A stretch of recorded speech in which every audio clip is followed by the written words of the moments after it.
One thing you do need to avoid is Everyone does it, but if you'll notice, you're watching this university, I'm not reading off a teleprompter. I'm doing everything off the top of my head, and I very, very rarely start stuttering or saying, I've trained it out of my brain. But you start slowly.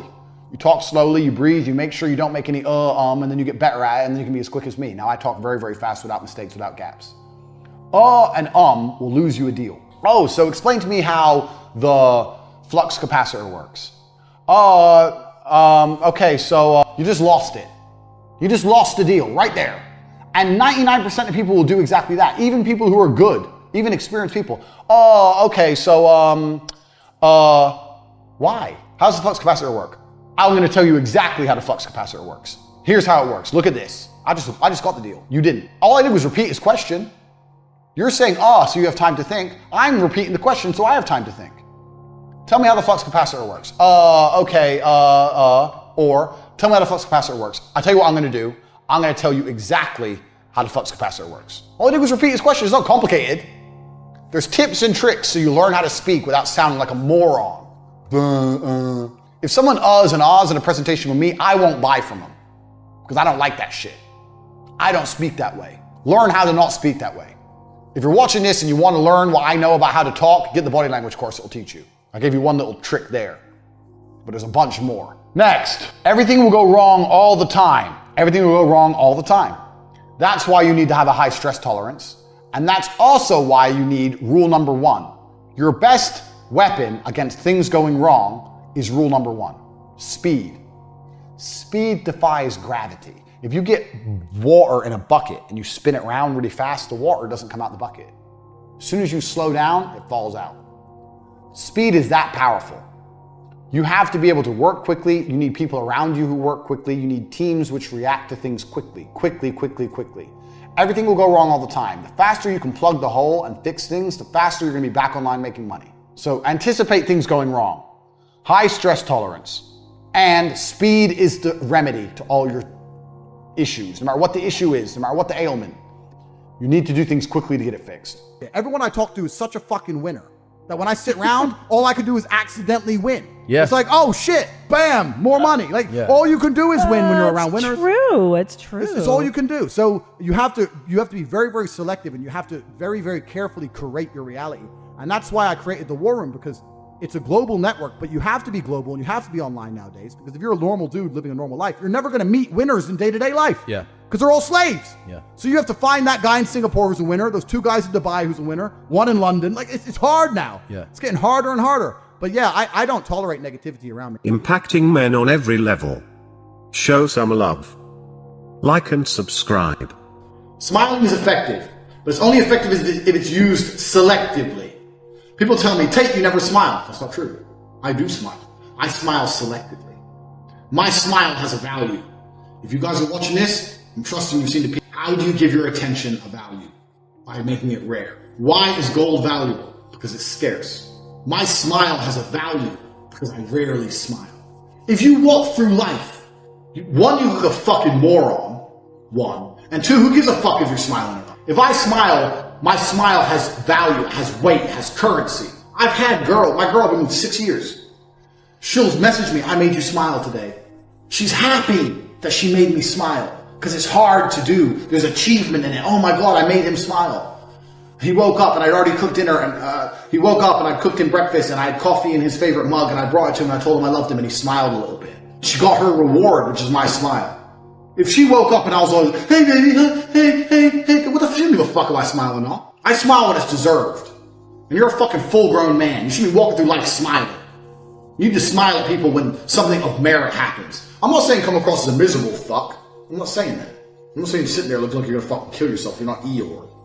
I'm saying you need to smile selectively. Once again, you need to adapt your own body language style. You need to decide when you're going to use your smile and when you're not.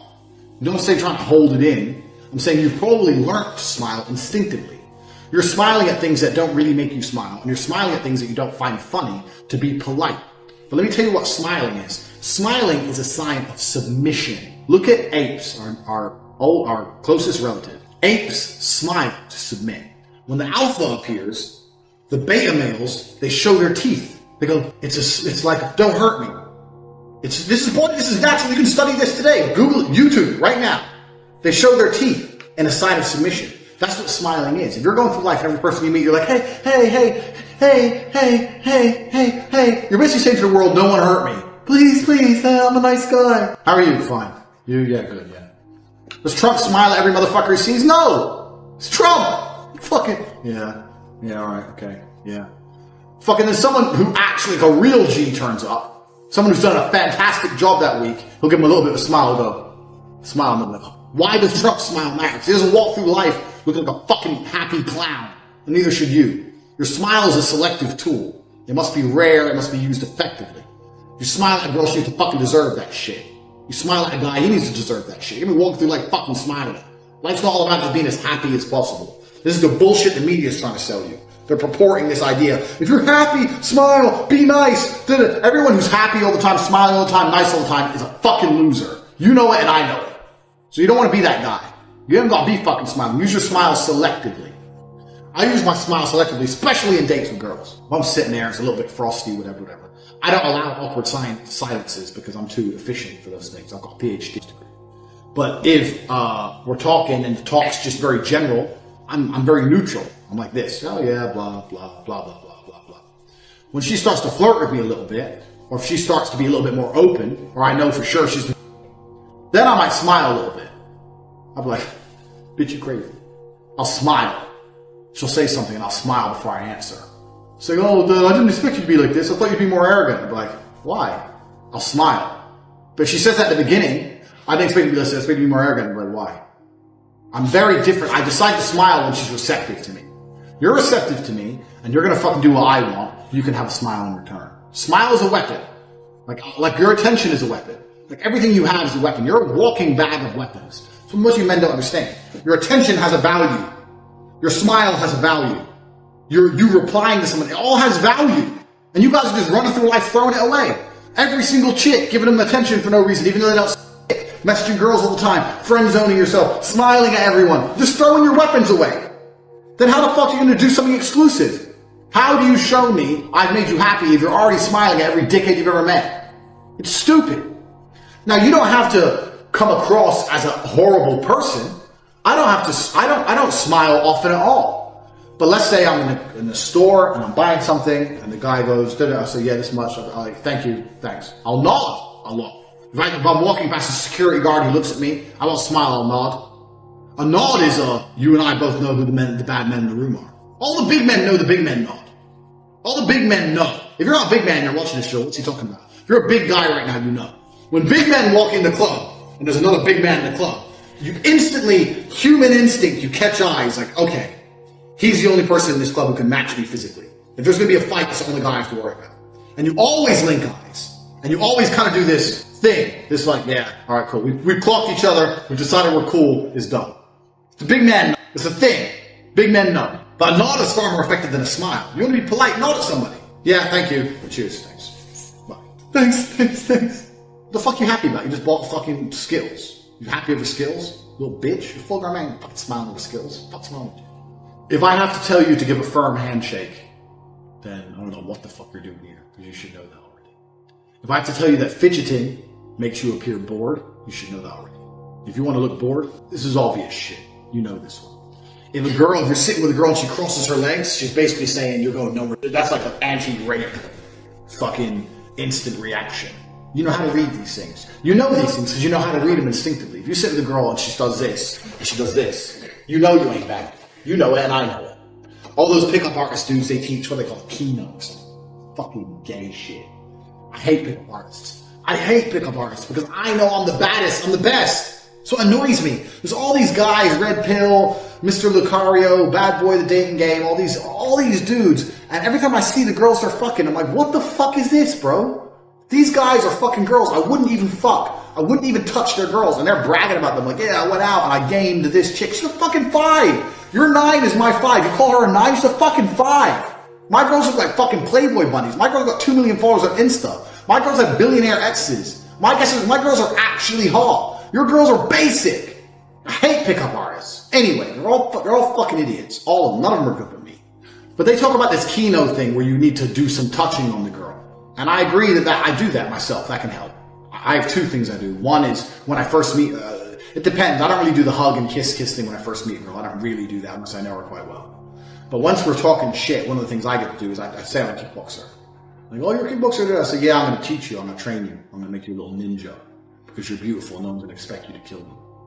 And I give that compliment there. They're like, oh, like, yeah, you're going to work for me. So go, really? Who do I have to kill? I say, well, are you strong enough? And they'll always go, yeah. I say, go, let me see. And then they'll tense their shit muscles of work to do. That's how I first do the Kino break the ice, touch them thing. I do the feeling their arms thing. But that only works because I have huge arms. If I did that and she looked at my skinny ass arms back and goes, well, where's your fucking muscle? Well, it doesn't work. That does it. So you have to choose your own style. Well, yeah, if they're all crossing off and they don't want you to touch them, whatever, then that's obviously a bad sign. You know these things already. I don't have to tell you super fucking obvious stuff. If you've watched it to this point and you haven't taken any notes, I doubt it. I've definitely told you some shit you probably don't know yet. Especially changing it from angry to calm. I know none of you fuckers do that, because I've never seen anyone else pull it off from me. Eyes. Eye contact. A lot of you are very unaware where you're looking, especially when you're talking to somebody. I look in people's eyes.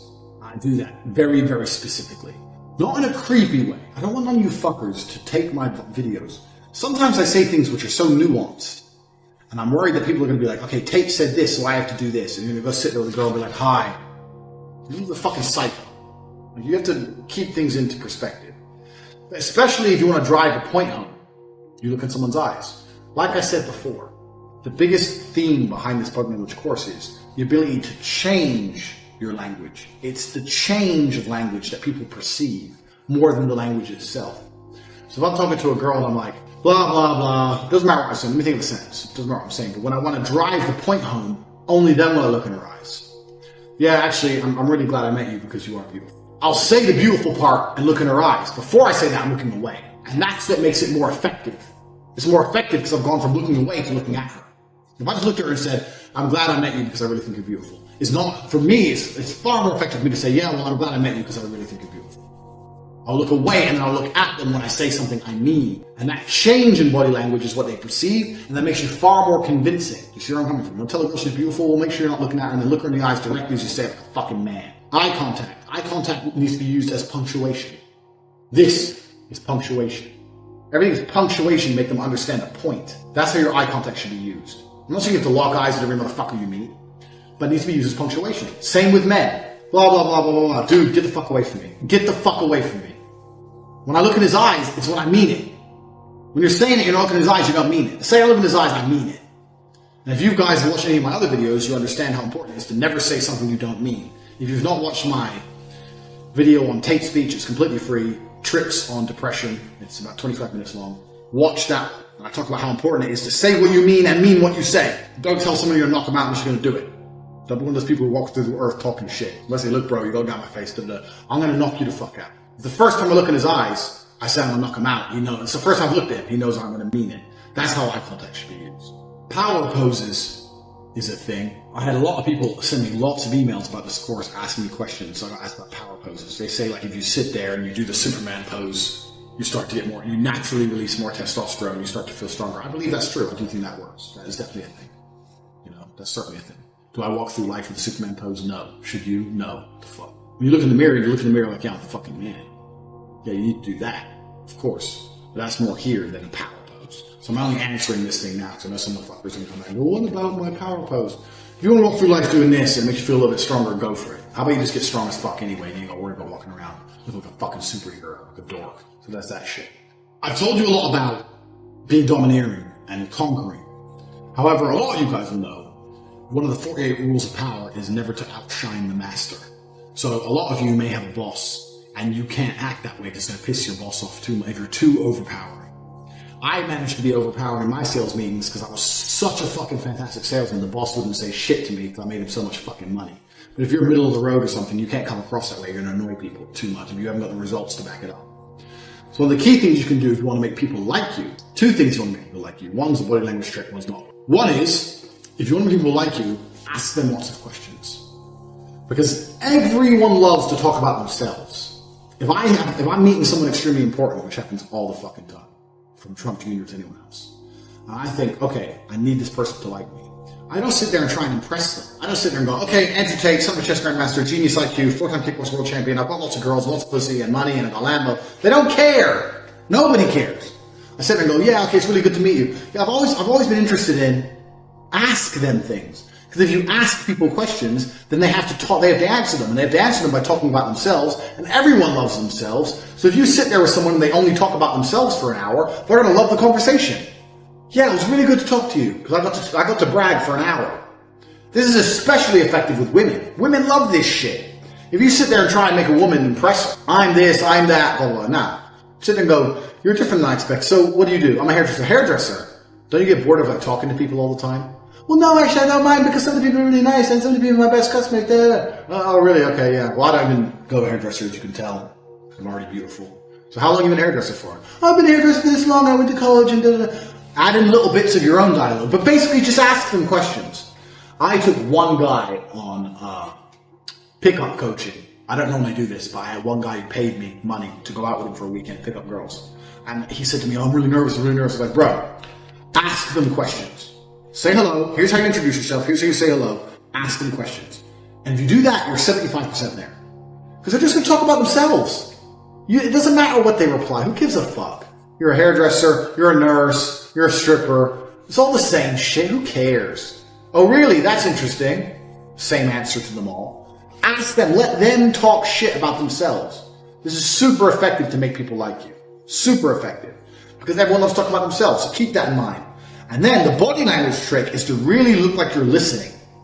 Most people don't look like they're listening. If I want someone to like me, I really look like I'm listening. So if I need a boss to like me or a girl to like me, I'll make sure it's clear I'm paying attention. So if you've ever been in like a group of people and there's one girl you want to fuck and everyone's kind of talking amongst themselves, but when that girl's talking, people are half listening. But when that girl's talking, not nuance. Don't look like a fucking creep, but make it clear you're listening. If other people are all talking to you and she starts talking to you, go, okay, yeah, look at her. I'm listening to you. Because then, oh, he thinks I'm important. He thinks what I say matters. And the boss is the same. He listens. He thinks I'm important. He thinks what I say matters. In a corporate situation, what I used to do, I used to do this all the time. Bosses love this shit. I used to walk around with a little notepad. So if I got called to the boss's office, I'd go in there with a notepad and pen and sit there. And when they were talking to me, I'd just randomly write things down. And a few of them said, why you got that? She said, I don't want to miss any key points. And they sit there and go, but they like that shit. I'm talking, and he's writing it down to not miss my key points. Yeah, well, Mr. Andrew, you are the best salesman. You have sold 3 times more than everybody else, but I'm a greedy CEO cunt, so I want you to sell more. So I was just wondering if you could possibly do this, or if you try doing this, because you're my cash cow and I want to milk you for all you're worth. Yeah, you're right. I did try that, actually. I did try that, but I'm gonna find the email. I'm gonna send it to you. Okay, yeah? You sit there and I'm listening to you, sir. What you have to say matters. I'm writing it down. They're gonna fucking love you. They're gonna love you. They're like, who the fuck this guy? And then they call the fucking jackass salesman in. Hi, where's your sales? Yeah, I've tried. That's how you be liked. Make it clear you listen to people. Most of you don't make it clear you're listening to someone. Make it clear you are listening to them. The notepad and pen example is fantastic with a boss. They fucking love that. They're sitting there going, this dude is fucking takes his shit seriously. Because a boss hires you to make them money. They're always going to pay you less than they make out of you. Otherwise, they wouldn't have a business. So if you're sitting there taking them seriously, you're taking their money seriously. Wouldn't you love it if you had someone who came into your house with a pen and paper and goes, how can I make you more money? Tell me what to do. I fucking like this guy. Who wouldn't? So you just make it clear you're listening to people. And ask lots of questions all the time. Especially, once again, with the boss, they love to ask questions. So even if I knew the correct answer, I'd ask them a question. So I'd say something like, I have my pen and my paper, I'm sitting there. I'm almost tempted to get a job again because it was so easy. I never failed a job interview, ever. I'd go for jobs that required a degree, and I didn't even have a degree. I just walk in there. Go, so Mr. Tate, your degree? I haven't got a degree. Didn't need one. I didn't need one because I'm the best. I'm prepared to prove I'm the best. I'll work for a week for free, and I guarantee within 6 months I'm going to smash any sales target you set me. I don't have time to go to university and sit there for 4 years. I'm here to get paid. I'm here to get you rich. I'm here to make me rich. I'm the best there's ever been. Listen, I go, what the fuck is this dude? Well, he's going to work for free, so at least try him out. I never failed a job interview. Ever. Ever, ever. I got every fucking job. Tempted to go back because it was so fun. I'd sit there with my pen and paper and I'd ask him questions knowing the answers already. I'd be like, okay, sir, well, I've been trying 2 different types of proposal emails. One of them is getting about 20% more responses than the other, so it's the one I think is the best. But I want to send both to you, so if you have time, I know you're busy, if you could just read them and just confirm that's the process I should be going, that's the path I should be going down. That's the process of the emails I'm going to be sending. He'd be like, okay, yeah, send them across to me. As if he's going to say no, the other one, where it's not as effective. Of course he's going to choose the effective one. If he's a clever cat, which he probably is because he's a CEO, he's going to come back with the odd amendment to try and make it look like he knows something. So come back and go, yeah, that's really good. That's good, Andrew. Try and add this and this, and I think you'll be about there. And I'll pretend I didn't think of that. Good idea. I didn't think of that. I'm going to add it right away. We'll update you shortly. I'll pretend I didn't fucking know and pretend that it's important even though it doesn't matter. He'll think he tricked me. Andrew, he's a fucking smart fucker, but I'm still the smartest. I'm the boss. Bam! That's how they like you.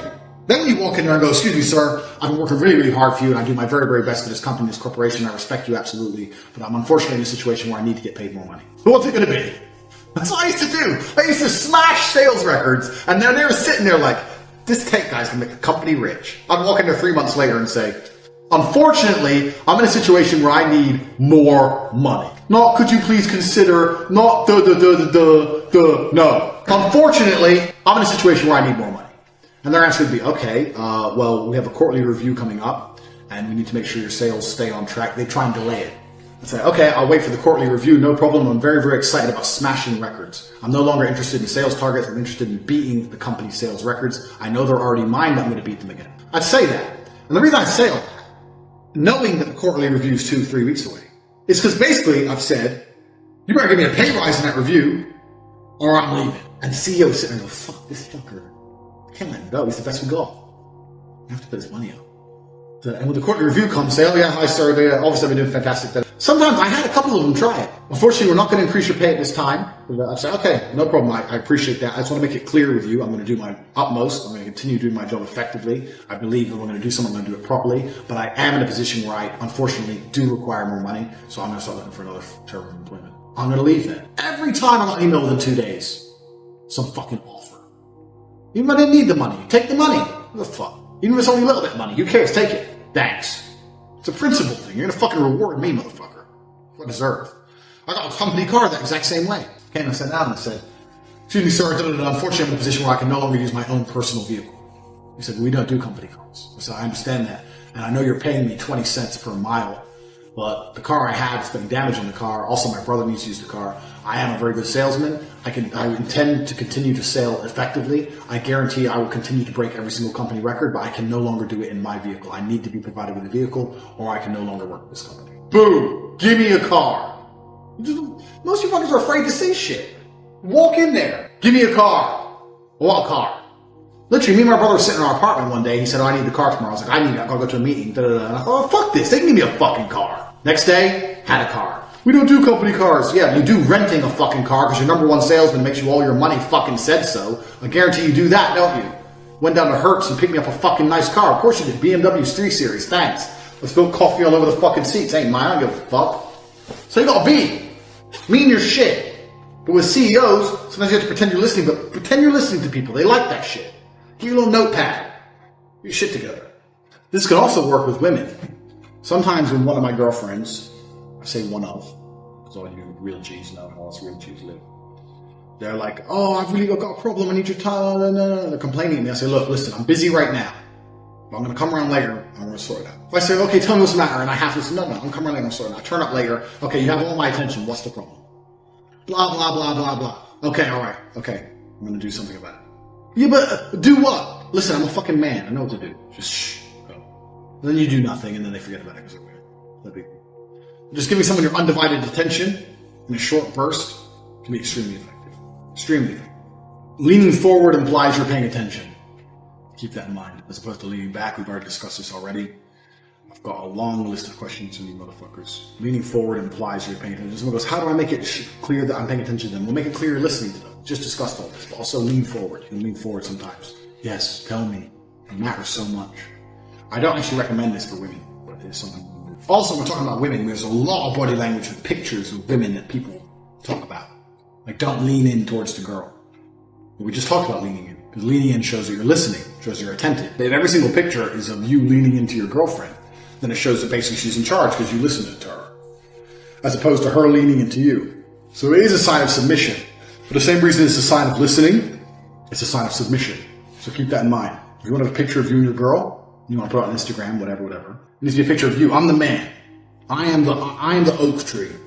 She's hugging the oak tree. The oak tree doesn't bend over to the people who hugs it. I'm the fucking G. She enters your world. You don't enter hers. Most of you guys already know this stuff, so it's not that complicated. But yeah, it hasn't got to be conscious. The reason body language is so effective is because it's unconscious. That's why it's effective. That's why people read it, because it happens by accident. So you have to consciously alter yours, but when you're going through life, you can't be sitting there going, how do I do this, how do I do that? You've got to just start thinking about it and practice a little bit and become natural with your hands, etc., etc. So body language for women is never appear submissive. Women don't want to fuck a man they don't respect. Women don't have to like you to fuck you. They have to respect you.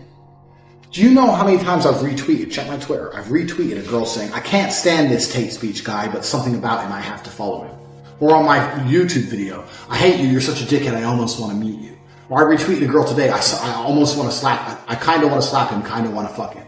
And that's because they don't like me, but they respect me. So like, this fucking asshole, yeah, I guess that's true. Yeah, I guess that's true. They respect me. Women don't gotta like you, they gotta respect you. I fuck loads of girls who hate me. In fact, every day some girl's telling me she hates me. Every fucking day, I fucking hate you. Dick comes along and she's happy to take it. So you have to act in a way that's respected. And women don't respect men who are submissive to them. Women respect men who are in control. That's what happens. Women try to take control because it's natural for them to attempt it.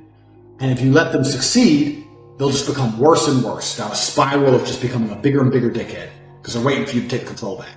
That's what happens. So it's the same with your body language. So if you're always leaning in and she's the boss, she's not going to be happy with those photos. She wants a photo where you look in control and basically uninterested in her. If you look at photos, I recommend go to @CobraTate. We'll put a few examples in this video, but go to @CobraTate and find pictures of me with girls. There's one of me with a cigar and a girl either side. Am I staring at the girls? Do I give a fuck they even exist? I'm having a cigar, bro. I'm busy. I'm smoking. These are just some hoes. Well, naturally. Because I don't care about the girls. So who's in control there? Me. I've not shown them attention. The most important body language for a picture with a girl is basically to come across like, I don't give a fuck. Someone goes, you're about to take a picture with a girl. How do you come across as an alpha? You don't give a shit about the girl. Simple. You don't care about the girl. That's how you come across as an alpha. Take the picture like you take it. She wasn't even fucking there. Bang, smoking. Oh, there's a hoe there, there's a hoe there. Take life, whatever. That's one. There's another one of me with sunglasses on with two blondes on the side. And in this one, I'm smiling. Why am I smiling? I'm smiling because the one I'm looking at just agreed to get fucked with the other one. 2 seconds before that, I said, you're both staying with me tonight. She goes, oh, I don't know, I'm nervous. I said, look, we're going to go drinking. She goes, oh, maybe. And I smiled. I said, all right, good, we're going to go out. I was smiling because she agreed. Like I said earlier, positive reinforcement. I'm miserable. You said what I wanted you to say. Now I'll smile. Well, I just smiled at her because I knew she was about to be licking the other one's pussy in about 4 hours' time. That's what that one was. But in general, I'm sitting there. If I wasn't looking at her and smiling and I was looking forward, I don't give a fuck. I'm a dude who doesn't care. Women are always attracted to assholes. People go, why do girls like assholes? They don't like assholes. They like men who display overtly masculine qualities. Men who don't succumb to their wishes. Men who don't bend to their will. Men who are in charge. Men who retain control. Men who can't be influenced or complained at or nagged at. And those kind of men are assholes. It's not about the fact that he's an asshole. It's about the fact that they can't control him. It's about the fact that they're trying to take a picture with him. He doesn't give a fuck if she's there or not. And those are overtly masculine, overtly attractive qualities to a woman. Even she doesn't understand why, but that's the reality of it. So if you're sitting there going, how do I take a picture with a girl? Take a picture with a girl like she doesn't exist. I'll put up another picture here of me and my girlfriend in Thailand. The last picture of me taken. There. You've just seen it. Do I look like I give a fuck that she's there? Now I am looking at her. A lot of body language every pill guys go, don't even look at the girl. Don't look at the girl. This bad body language. Come on, you're a human. You look at things. It's not the fuck. Look away all the time, you idiot. But you can tell by my body language, I don't give a fuck. Her hand's on my knee. She's smiling. I'm not. You can tell by that body language who the fucking boss is. So a lot of the red pill stuff is super specific. Like I've told you guys when I'm teaching in the PhD course, there's no such thing as an exact formula. There's no such thing as an exact specific thing. It's understanding general rules, general themes, and implementing them. That's why everything I teach is quite generalized. I'm waiting for you guys to see it, ingest it, understand it, and implement it in your own unique style. Because then it comes across as authentic. If I say, do this with your hands exactly, do this, you look like little fucking robots. No, I'm telling you to be aware of certain things. Like chess, you know the rules, and you make your own moves based on the rules to win. You have to develop your own style. But in general, the key for women is to just make it clear you don't give a shit, because women like that. And also, what's actually super beneficial is if you genuinely don't give a shit, then it's super easy. Why do you have to act like you don't give a shit if you actually don't give a shit? I actually don't care. I've been around so many chicks. That picture of me with a cigar and there's two girls hanging off me. When I was smoking a cigar, you can look carefully and you'll see my eyes looking down. I'm looking at some guy, and the guy's face was literally like his world was blown. Because he saw me with two 10s. Not these other pickup artist versions of 10s. Actual 10s. Two smoking hot, big booty, big titty, hot ass, young, 20-year-old chicks. And he was there just like, who the fuck is this guy? Mr. Cigar just walked up, and these chicks are hanging all over him. Is he a pimp? Is he famous? Who is he? He was just blown away. I didn't give a fuck. He gave. That's the difference. Don't give a shit. FDB. We talked about smiling a little bit, and we talked about smiling, we said how it's a sign of submission. Also, you guys will know on Twitter, soy face. That's a sign of submission as well. If you're not comfortable within your own skin, you see a lot of people, they take pictures and they pull stupid faces. They'll go like, or when they're with someone, they're like, all that shit is submission. All that shit is evolutionary, primate, submissional. You're just broadcasting to the world that you're a fucking loser. Don't do that. You either smile in a picture because you're happy, or you just look at the camera. Done. You're not a fucking clown, and you're not fucking 15. You're making stupid ass fucking faces. It's dumb. Don't do that. Ever. Especially not with a chick. Sometimes chicks do that. And you're next to her. I guarantee you're not fucking her if you do that shit. I've had girls do that next to me. I'm just like, looking at them like the moron they are. Because I don't give a fuck. You're fucking making stupid ass faces. Fuck off. Suck this. So don't do that shit. So if you're pulling weird faces in photographs, that's because you're insecure. And you're trying to broadcast to the world that you're a little liberal coward. And you're hoping that no one destroys you. You're hoping Big Daddy Tate doesn't come along and squash you in the palm of his awesomely huge hand. Don't be like that shit. I fucking hate that shit. I don't hang around with people who do that shit. Don't do that. Ever. I'm putting a picture of my brother now with his girl. Bang, you just saw it. That girl there is called Bianca Dragosani. She has 1 million followers, or near 1 million on Instagram. Look her up. You can Google her. She's the most famous girl in Romania. She's like, she had her own TV show. Legitimately A-list in Romania. Very rich as well. Most men would be intimidated by a famous woman who's that hot, who's rich. Tristan went up to her in a fucking petrol station. Went up to her. Started talking shit. Just the way me and him do it. Got her number. Progression. HD guys. Tower of power. Introduced himself. Blah, blah, blah. Confident. Bang, bang, bang. He didn't get her number. He got her Instagram. Messaged her there on the spot so she saw it, even amongst 1 million messages. Ended up getting her number. Anyway, he ends up fucking this chick. She's married. She's fucking married. Whole thing comes out in the papers. Me and Tristan end up A-list stars in Romania because we're the guy who fucked Bianca. I'm the brother, but he's the guy who fucked Bianca when she's married. Everything. Complete craziness. Anyway, the point of this picture is this. Most men, when they get a girl like that, they're all over her. She's famous. She's rich. She's important. She's special. Look at Tristan's body language in that picture. Does he look like he gives one fuck about that chick? He doesn't give a fuck about that hoe. He doesn't care. He doesn't care. Some hoe. How many hoes have I fucked? Who cares? You dudes are out here caring too damn much. It's garbage. Like all of my courses, what I'm going to do is I'm going to update them forever for free. Andrew, I want to learn to speak like you do. The way you talk on podcasts is why they're so monumentally successful. I want to speak like you do. How do you practice? How often do you practice? And I tried to explain to him. I said, brother, you're 42 years old. I'm 36 years old. You've been speaking longer than me. So it's not about practice. The difference between you and I is I pay attention and I make sure that I get feedback. So if I do a podcast, I will watch it back and write down every time I made a mistake or every time I could have used a different word. I will sit there and actually analyze my work to get better. You reflect. I reflect. If you don't reflect and you just speak, you stay shit. Hey, how about communication? Who'd you look at? Were you always a good communicator? I can see you being a great communicator since you were 14 years old. I was pretty good, yeah. Okay. Who did you look at and say, that guy's good, but I think I can, do it better? That's a good question. And I think that... You know what I'm asking? I know what you're asking. I don't know if there's one particular person I took nuances from, because when you're a great communicator, you know how to be serious and you know how to make people sad and angry, and you also know how to make people laugh. There's different people who can do lots of different things. So who was that? Was it somebody that was multifaceted like that? I think it was a lot of different people. And I also think that... Did you pull from comedy as well, or no? Certainly did, but I was also extremely self-critical. I think that's where a lot of it comes from. I'll watch this podcast back 15 times. I will notice every single time I made a mistake. Just then I said I'll watch twice. That was a mistake. I will watch this back 15 times and I'll identify every single error.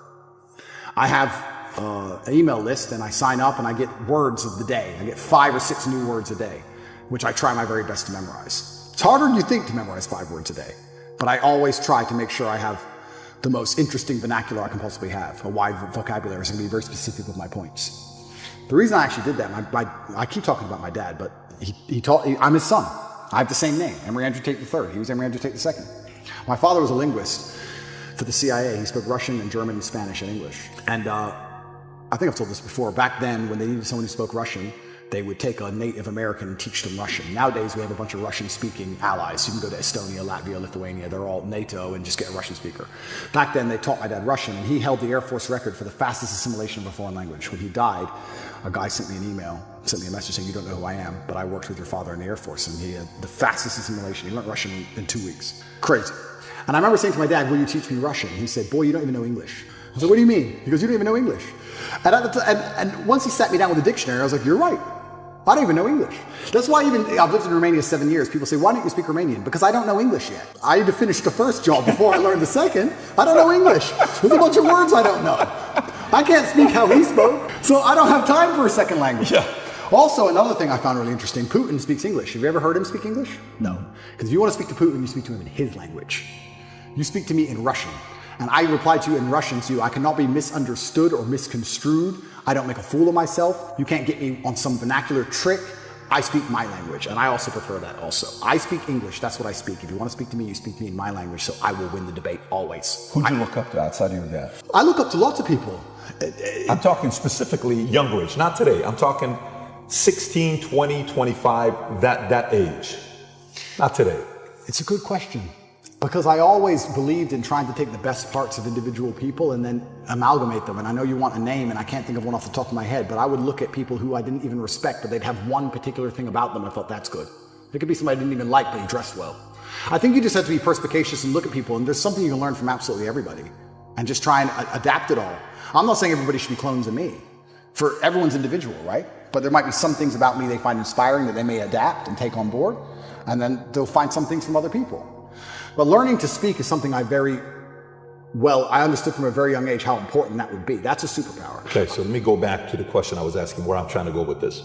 So I asked the question, I said, imagine the 20-year-old that's watching this, that's saying, no, Tate, don't give me the answer for anybody can create, contribute to society. I'm not that guy. Talk to me like I'm 1 in a million. Talk to me like I'm one in. So if I'm willing to give 20 years, 30 years of my life to one way to go up to make true positive impact in America, my country, in the world, what should, don't talk to me like everybody else. What the standards, what should I do? What angle should I do? Okay, so first things first, you need to be worthy of respect. And you're going to be worthy of respect through having things which are difficult to acquire. So first things first, the basic things, you need to be very focused on trying to make money, because people listen to you when you have money. They just do. Secondly, you need to be in fantastic physical condition, because when you're in fantastic physical condition, it cannot be bought. It must be earned, and people know that. When you're in, I don't know about you, if someone walked in to sell me something and they were obese, I would not trust them the same as if they were in fantastic physical shape. Because I'd say, I don't think you have dedication and heart. I don't think there's something about you that I just wouldn't trust you the same. So fantastic physical condition and money is the first thing. The second thing, whatever your ideas are, you need to learn how to communicate them. Speaking is a superpower in and of itself. You need to become a fantastic communicator. You need to be comfortable in all realms of communication. You need to be persuasive. You need to be comfortable arguing. You need to be good at debating. There's a lot of people out there in the world who have ideas that they can't even project into somebody else's mind. How are you gonna rule the world with that? How are you gonna get your ideas out there and make an influence if you can't make other people understand exactly what you think? That's the first thing. Second thing, once they understand exactly what you think, you need to make them agree with what you think. These are two different skills. Must be practiced and must be learned. If you're 20 years old and you want to change the world, you need to be having endless debates. Endless. Without resorting to name calling, not on Twitter like a dummy, in person. And you need to come across in a way that people agree with you. We can go back quickly and talk about the red pill. The difference between me when I talk to girls on these panel shows and every other guy when they talk to girls on these panel shows is, when I'm done, all the girls want me. Watch them. Watch the shows. I say the same thing, and by the end, the chicks are in love with me, as opposed to saying the same thing and the chicks thinking I'm a dickhead. That's the difference. I project my ideas and I make them agree with my ideas to a point where they're like texting me afterwards. I'm not saying anything different. It's how I'm communicating it. You can catch more flies with honey than hurting people sometimes. So you need to be good at everything. You need to have a Swiss Army knife of tools. I know when to be intimidating or aggressive. I know when to come across as obtuse. I know when to come across as exceptionally open-minded and easy to understand. I know when to come across as understanding. I know all these things. This all has to be practiced. And a lot of it is, communication. I would say, if you're going to say to a 20-year-old who's truly exceptional and driven, I'd say you need to become a master communicator. Because once you can do that, you can do anything. And that fixes all the other problems, right? We talk about making money. If you're a master communicator, you do fantastic in sales. You'll kill sales. You'll absolutely destroy sales if you're a master communicator. Not many people know this, but I used to sell windows. You know the old school knock on the door? Window sales. I did window sales for 2 or 3 years, and I'd say this is one of the hardest jobs you could possibly do. And I would always recommend a young man, if he has some time to waste, to go sell windows. And the reason, it's fantastic, because I'll tell you why. It's the hardest one to sell because 1, nobody wants them.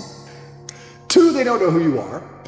And 3, even if you convince them that they need windows, after them not knowing who you are, then they go to all your competitors and then it becomes a price war. It's a nightmare. It's the hardest sales job. If you're selling a Lambo, at least they want the Lambo, right? Nobody wants glass and plastic. They already have windows. So you got to find a way to sell them these windows. How do you do that? And that's where all this master communication comes in.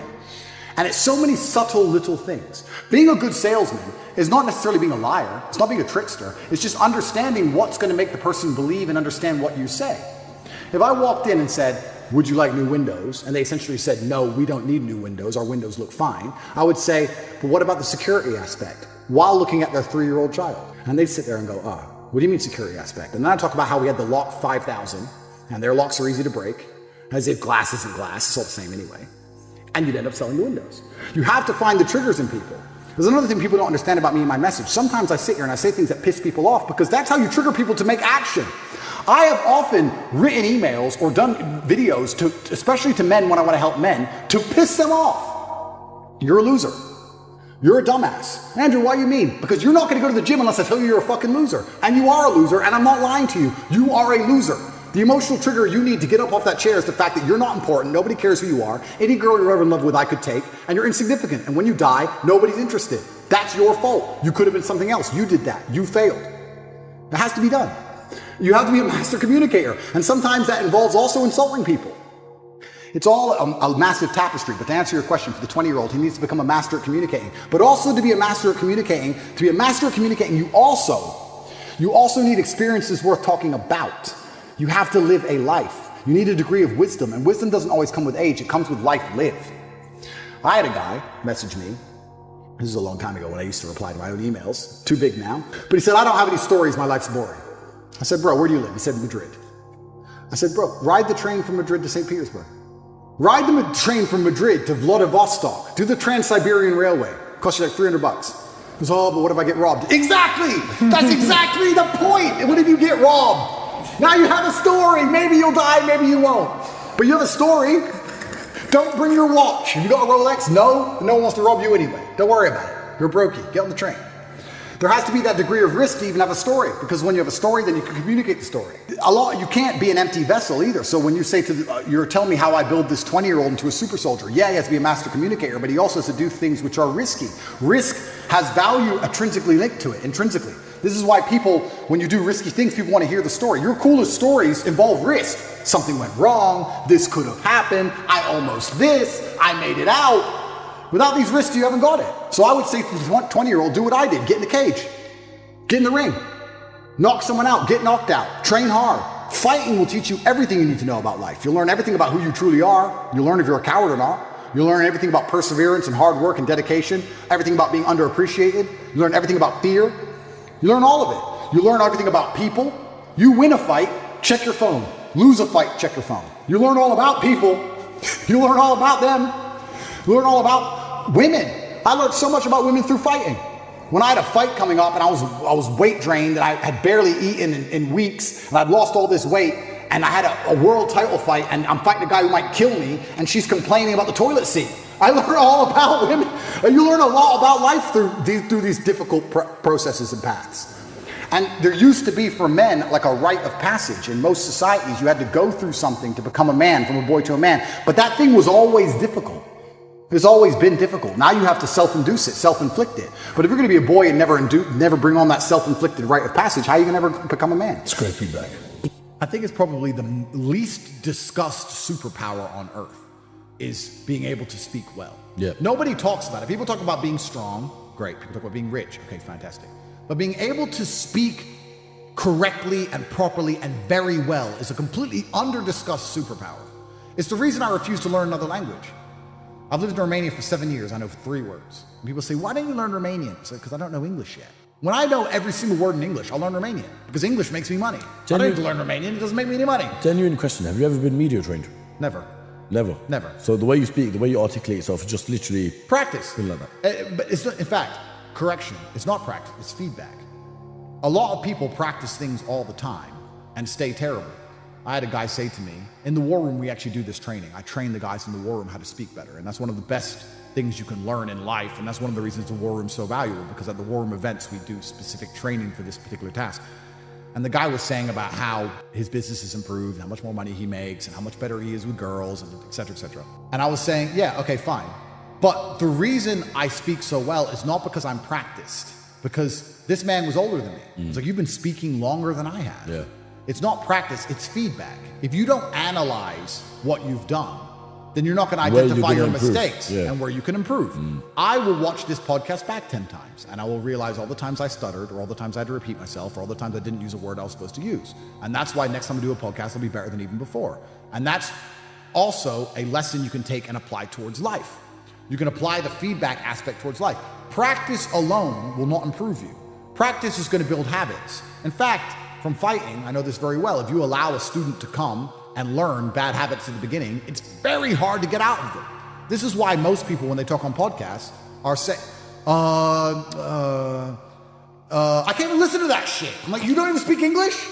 Why are you sitting down? You don't speak English? Why it's so hard to get your point across? Well, if you can't get your point across compendiously and you can't articulate yourself in a concise manner, how do you expect other people to affiliate with your worldview? Or one of the superpowers of life is thinking something and making somebody else think the same. Making someone else believe you. Oh, sorry, police, lover boy. But sitting there and making somebody agree with you, or at least making them understand why you think how you think, is a superpower, surely. Yeah. And it's massively misunderstood and underrepresented and not used, and it's not practiced and it's not versed. And I think also, I'm actually kind of curious, I've thought about this myself, how useful it will be into the future when the AI comes along and controls us all. You know what my biggest fear of the machine minds are? Go on. My biggest fear is that people will be as smart as me. That'll piss me off. I like being smarter than everyone. I don't want a bunch of people to have Google brains that are smarter than mine. I'm supposed to be the smartest guy in the room. That's going to annoy me. I don't think that'll be the case. I'll tell you why, because the way I see it is going down the conspiracy hole, yeah? It's like everyone will be trapped and they'll be fed the information that the Matrix want them to have. I know, but what if they can get words from the dictionary as quick as I can? I had to work hard for that. Now they're just going to get a microchip. That's a cheat. I don't want that to happen. Hopefully it happens when I'm already gone. But yeah, being able to speak is a massively misunderstood superpower that a lot of people need to understand can drastically change their life. But you're only going to be able to do it if you apply feedback to it. And the same is with absolutely everything in your life. Not enough people look back on what they did and identify where they made a mistake. And some people will do it when they lose. But the true professionals do it when they win. When my dad was playing a chess game, if he won the game, he would still analyze the game and see if he could have lost, where it could have gone wrong, how he could have won faster, what mistakes he did make, what he did well, what he did wrong, win or lose. So many people will sit in a scenario where everything went wrong and go, in fact, correction, not so many people. I would say 75% of people will not ever self-analyze the situation they're in, they'll blame everyone else.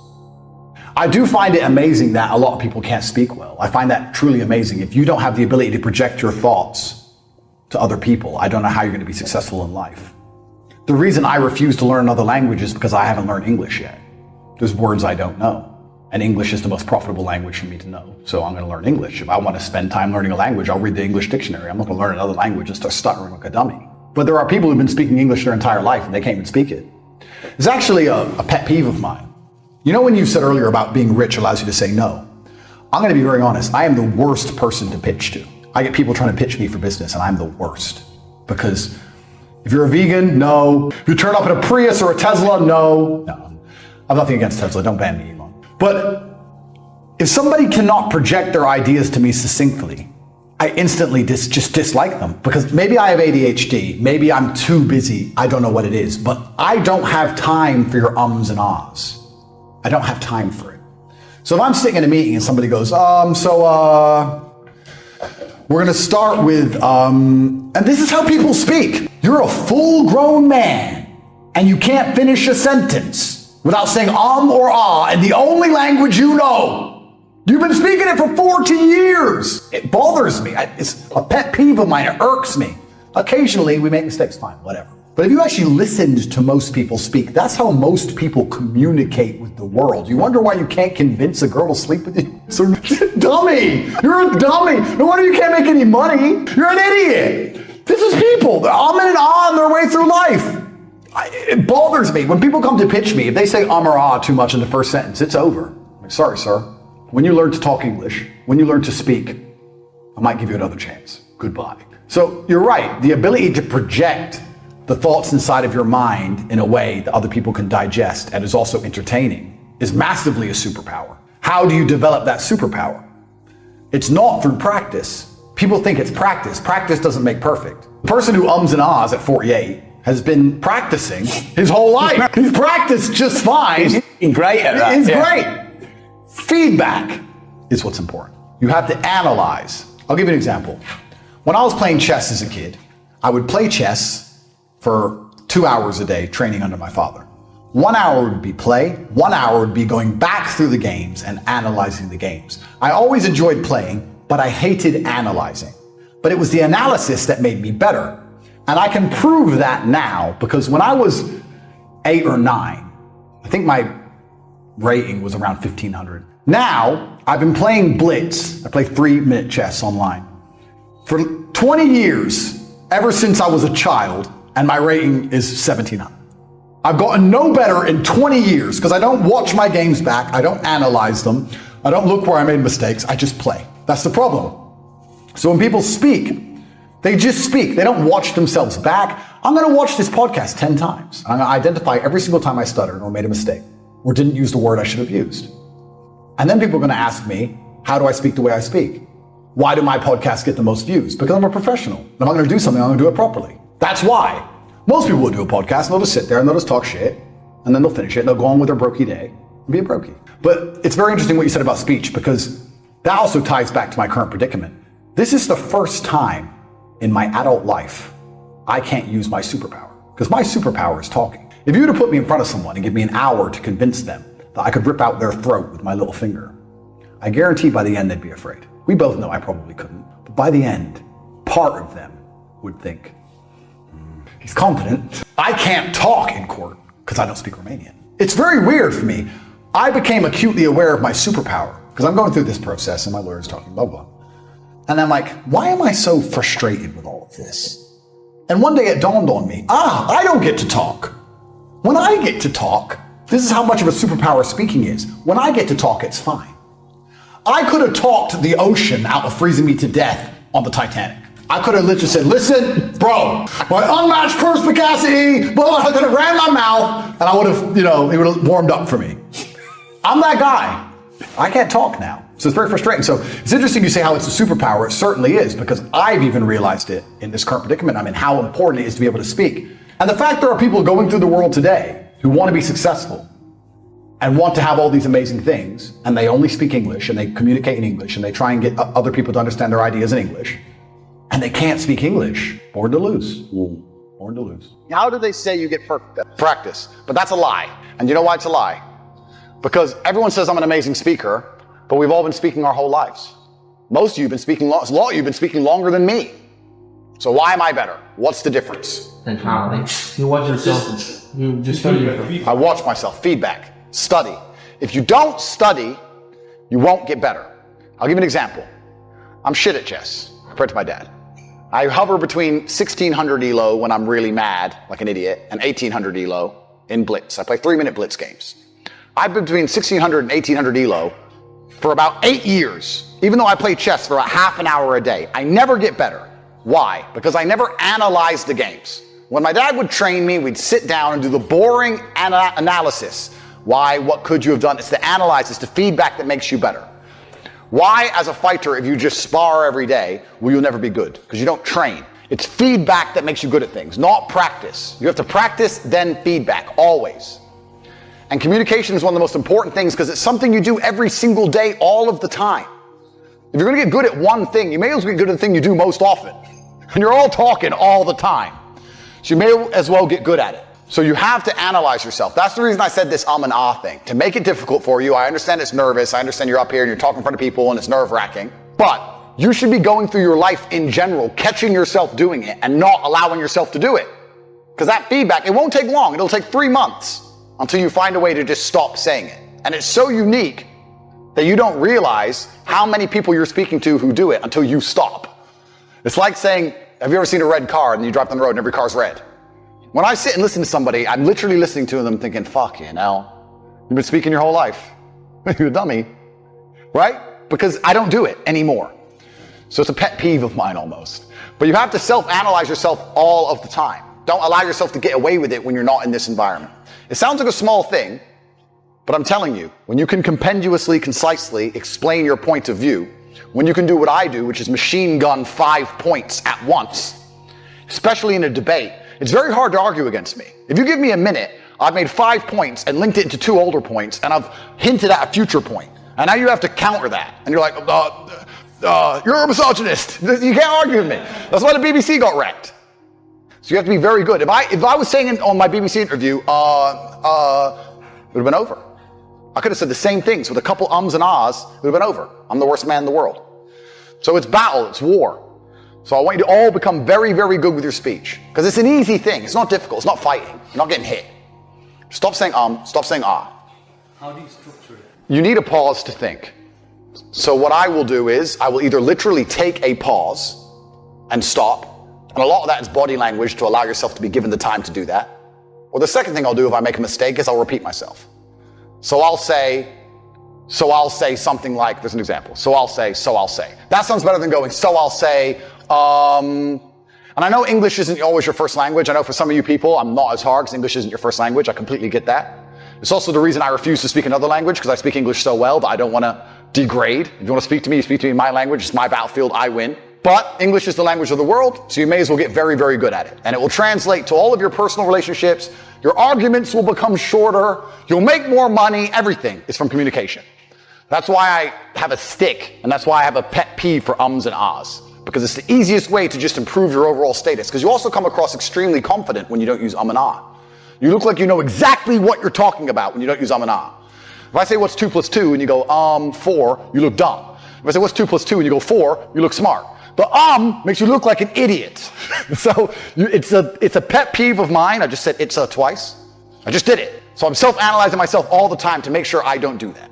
So that's why I've said it before this, to make it hard for all of you when you stand up here and you're nervous and you start going up. But in general life, try not to do it because you'll see your life improve. You'll see your interactions with people improve in real time. You'll know it. Mindset is your key to everything. Absolutely everything. Join the top G's on Patreon.